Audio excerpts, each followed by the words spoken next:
In this lesson, we're going to be talking about auto-scaling groups, or ASGs. These are really useful for us because they help grant our applications both scalability and elasticity. We can have additional EC2 instances either provisioned or terminated based on usage patterns that we define. So it helps us match our demand to our workload, so that way that we have that optimal level there.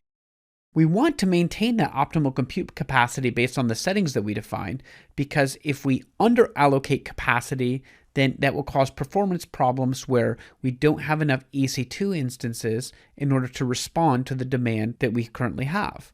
We don't want to over-allocate capacity because, of course, that's going to cause us to pay extra more than we need, and so we want to keep our capacity very closely aligned to our demand. Another really cool thing about auto-scaling groups is that they help provide fault tolerance, so they add resiliency to our applications. They do that by automatically replacing unhealthy EC2 instances that fail a health check.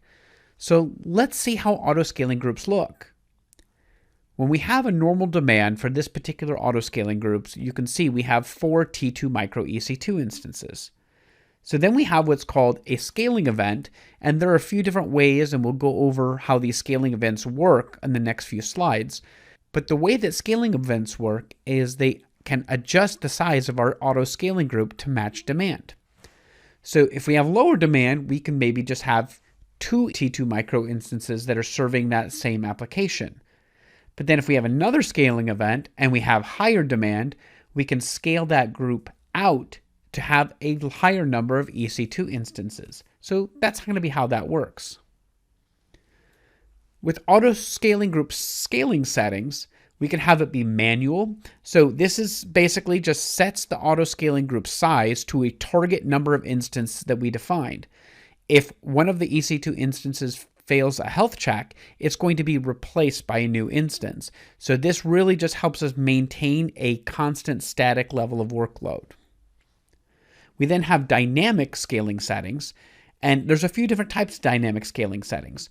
One of them is target tracking, where we increase or decrease the group size based on a specific metric, like keeping the average CPU utilization at something like 40%. We also have simple scaling. We can increase or decrease the group size based on a single metric, like the number of requests that we have coming into our EC2 instances. Then we also have step scaling. So step scaling, it increases or decreases group size based on a number of scaling adjustments. And we can have step adjustments that vary based on the size of the scaling event trigger. So what this means is that if we get a high number of requests in a very short amount of time, we can actually have it scale multiple instances at one time. And there are a few different ways that we can have this set.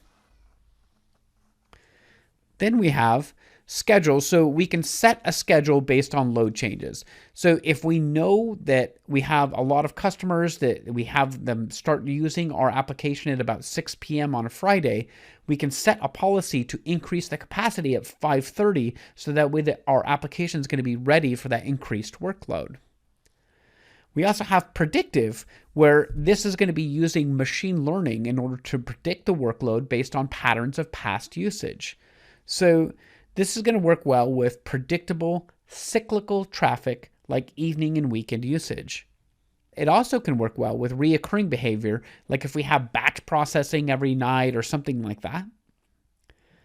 And then it also works well with applications that take time to initialize, so that way that we're not just trying to dynamically adjust on the fly, because anytime you start up a new EC2 instance, it takes time before that part of the application is going to be able to respond to requests. So the more that we can predict and have that demand capacity available ahead of that demand event, that's going to help us with our response time with our application. All right, well, this wraps up auto-scaling groups. Now we're going to move on to the auto-scaling group demonstration.